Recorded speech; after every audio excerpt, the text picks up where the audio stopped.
Indian മഹാസമുദ്ര മേഖലയിൽ പ്രത്യേകിച്ച് അറബിക്കടലിൽ സൈനിക ശക്തിയുടെയും തന്ത്രപരമായ ശേഷിയുടെയും പ്രകടനങ്ങൾ അരങ്ങേറുകയാണ്.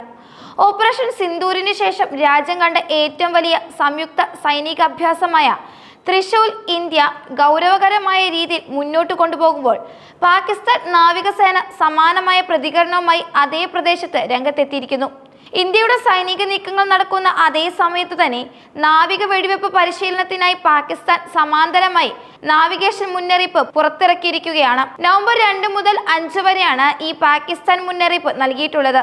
ഇത് മേഖലയിലെ തന്ത്രപരമായ അന്തരീക്ഷം കൂടുതൽ സങ്കീർണമാക്കിയിരിക്കുന്നു. ഇന്ത്യൻ കരസേന, നാവികസേന, വ്യോമസേന എന്നിവയുടെ സംയോജിത ശേഷി പരീക്ഷിക്കുന്ന തൃശൂരിൽ 25 യുദ്ധക്കപ്പലുകളും 40-ലധികം യുദ്ധവിമാനങ്ങളും ഉൾപ്പെടെ ഏകദേശം 40,000 സൈനികരാണ് പങ്കെടുക്കുന്നത്. വൈവിധ്യമാർന്ന ഭൂപ്രദേശങ്ങളിലും പ്രവർത്തന മേഖലകളിലും സംയോജിത ദൗത്യങ്ങൾ വിജയകരമായി നടപ്പിലാക്കാനുള്ള ഇന്ത്യയുടെ കഴിവ് പ്രദർശിപ്പിക്കുന്ന ഒരു പ്രധാന 3 സർവീസസ് ഓപ്പറേഷണൽ വാലിഡേഷൻ അഭ്യാസമായാണ് ഇന്റഗ്രേറ്റഡ് ഡിഫൻസ് സ്റ്റാഫ് ഈ അഭ്യാസത്തെ വിശേഷിപ്പിക്കുന്നത്. സംയുക്ത പ്രവർത്തനം, ആത്മനിർഭരത, നവീകരണം എന്നിവയിലൂന്നിയ മനോഭാവത്തോടെയുള്ള അതിർത്തികൾ സംരക്ഷിക്കാനുള്ള ഇന്ത്യയുടെ ദൃഢനിശ്ചയം തൃശൂൽ പ്രതിഫലിപ്പിക്കുന്നുവെന്നും IDS വ്യക്തമാക്കി. അറബിക്കടലിന്റെ തിരഞ്ഞെടുത്ത ഭാഗങ്ങൾ ഗുജറാത്ത്, രാജസ്ഥാൻ എന്നിവിടങ്ങളിലാണ് അഭ്യാസം പ്രധാനമായും നടക്കുന്നത്. റാൻ ഓഫ് കച്ച്, സിർക്രീക്ക് മേഖലകൾക്ക് ഈ അഭ്യാസത്തിൽ പ്രത്യേക പ്രാധാന്യം നൽകുന്നുണ്ട്. അന്താരാഷ്ട്ര അതിർത്തിയോട് ചേർന്ന് ഇന്ത്യ ഇത്രയും വലിയ തോതിലുള്ള സംയുക്ത സൈനികാഭ്യാസങ്ങൾ നടത്തുമ്പോൾ പാകിസ്ഥാന്റെ ഭാഗത്തു നിന്ന് ഇത്തരത്തിലുള്ള പ്രതികരണങ്ങൾ ഉണ്ടാകുന്നത് പതിവായൊരു കാര്യമാണ്. തൃശൂർ സൈനിക നീക്കങ്ങളുടെ 2ാം ഘട്ടം പാകിസ്ഥാൻ ഭയപ്പെടുന്നുണ്ടോ എന്ന സംശയം വിവിധ മാധ്യമ റിപ്പോർട്ടുകളും ഉയർത്തുന്നുണ്ട്. ഇന്ത്യൻ സൈനിക നീക്കങ്ങൾ നടക്കുന്ന മേഖലകളിലെ 28,000 അടിക്ക് താഴെ പറക്കുന്ന വിമാനങ്ങൾക്കായി ഇന്ത്യ പുറത്തിറക്കിയ വ്യോമ മുന്നറിയിപ്പിന് പിന്നാലെയാണ് പാകിസ്ഥാന്റെ ഈ സമാന്തരമായ നാവിക നീക്കം എന്നത് ശ്രദ്ധേയമാണ്.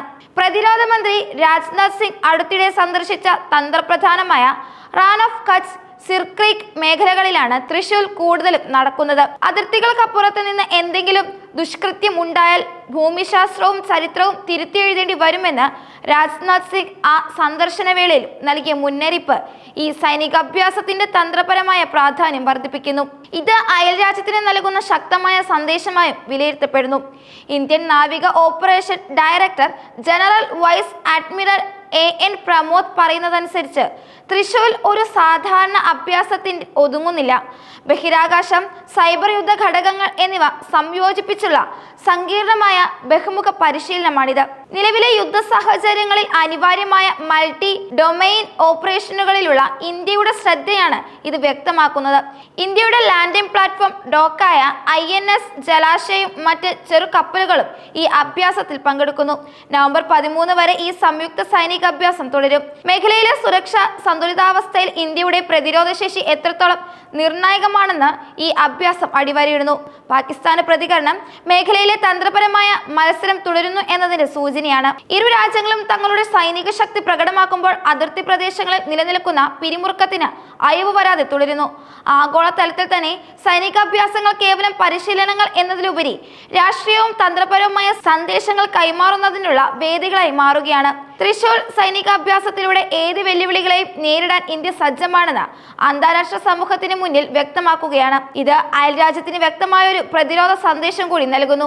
മേഖലയിലെ സമാധാനവും സുരക്ഷയും ഉറപ്പാക്കുന്നതിൽ ഇന്ത്യയുടെ ഈ സംയുക്ത നീക്കങ്ങൾ വഹിക്കുന്ന പങ്ക് നിർണായകമായിരിക്കും. പാകിസ്ഥാന്റെ സമാന്തര നീക്കങ്ങൾ ഈ സൈനികാഭ്യാസത്തിന്റെ തന്ത്രപരമായ പ്രാധാന്യത്തെ കൂടുതൽ ഉയർത്തുന്നു. ഇരു രാജ്യങ്ങളുടെയും നീക്കങ്ങൾ ലോകശ്രദ്ധ ആകർഷിക്കുന്നതോടെ അറബിക്കടൽ മേഖലയിലെ സൈനിക താൽപര്യങ്ങളും സുരക്ഷാ വെല്ലുവിളികളും ചർച്ചാ വിഷയമായി മാറുകയാണ്.